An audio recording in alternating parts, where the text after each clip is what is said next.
আসসালামু আলাইকুম। আজ আমি মুরগির মাংসের সহজ একটি রেসিপি শেয়ার করব। খুবই সহজভাবে রেসিপিটি তৈরি করেছি আর খুব সহজভাবেই তৈরি করে নেব। দেখুন, এখানে আমি মুরগির মাংস নিয়েছি, দুটি মুরগি কেটে নিয়েছি, ধুয়ে পরিষ্কার করে নিয়েছি মুরগির মাংসটাকে। এখানে আমি দিয়ে দিচ্ছি, দেখুন 4-5টি রসুন কুচি করে নিয়েছি, এটাকে আমি দিয়ে নিলাম।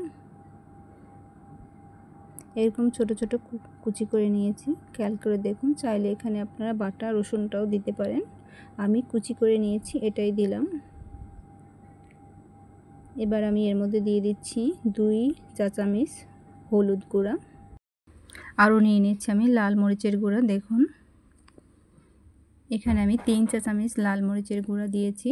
যারা একটু ঝাল বেশি পছন্দ করেন তারা 4 চামচ লাল মরিচের গুঁড়া দিতে পারেন। এখানে আমি 3 চা চামচ লাল মরিচের গুঁড়া দিয়েছি।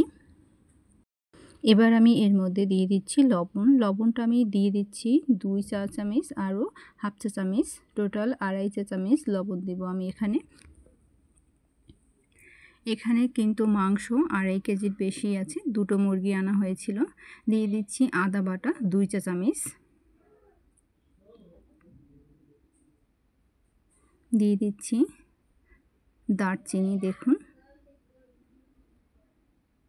দিয়ে দিচ্ছি লবঙ্গ 4 থেকে 5টা, দিয়ে দিচ্ছি আমি কয়েকটা আস্ত গোলমরিচ, চাইলে এটাকে গুঁড়ো করেও দিতে পারেন।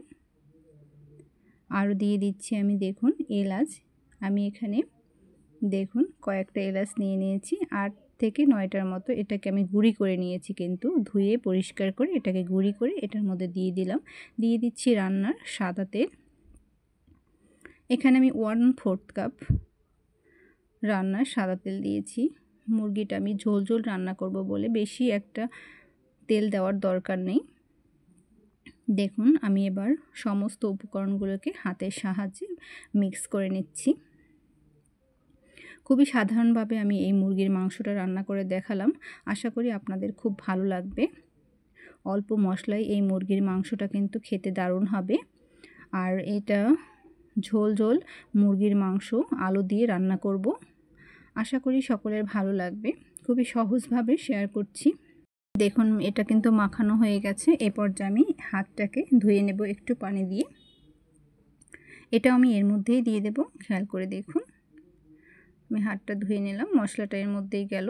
এভাবে আমি ম্যারিনেট করে রেখে দেব 20 মিনিটের মতো। 20 মিনিট পরে আমি ফিরে আসছি। দেখুন, এটাকে একবারে চুলোয় বসিয়ে নিলাম। এবার আমি এটাকে নেড়ে দিচ্ছি। দেখুন, চুলোটাকে অন করে মাংসটাকে আমি নেড়ে দিচ্ছি। দেশ ও দেশের বাইরে যে যেখান থেকে আমার এই ভিডিওটি দেখছেন, আশা করি ভিডিওটি ভালো লাগবে। ভালো লাগলে লাইক, শেয়ার, কমেন্ট করে নিয়মিত চ্যানেলের সাথে থেকে চ্যানেলটিকে সাবস্ক্রাইব করে রাখবেন আর পাশে থাকা বেল বাটনটি অন করে দেবেন। দেখুন, এই যে আমি ঢাকনা দিয়ে ঢেকে দিলাম, আবার মাঝে ঢাকনা তুলে এটাকে নেড়ে দেব। এভাবে ঢাকনা ঢেকে ঢেকে মুরগির মাংসটাকে ভালো করে কষিয়ে নেব আমি। এখানে কিন্তু ব্রয়লার মুরগি 2টি মুরগি নেওয়া হয়েছে। আমি বলে দিলাম, একটু শক্তই মুরগিগুলো হয়, কিন্তু এভাবে ডেকে আমি এটাকে কষিয়ে নেব ভালো করে। দেখুন, আমি ঢাকনাটা তুলে আবার নেড়ে দিচ্ছি এর মাঝে। এভাবে কিছুক্ষণ পর পর ঢাকনা তুলে এভাবে নেড়ে দিতে হবে। আমার রেসিপিটি যদি ভালো লাগে অবশ্যই পাশে থাকা বেল বাটনটি অন করে রাখবেন, এতে করে আমি যখনই নতুন কোনো ভিডিও আপলোড করব সাথে সাথে নোটিফিকেশন পাবেন সবার আগে। দেখুন, এটাকে আমি আবার নেড়ে দিচ্ছি।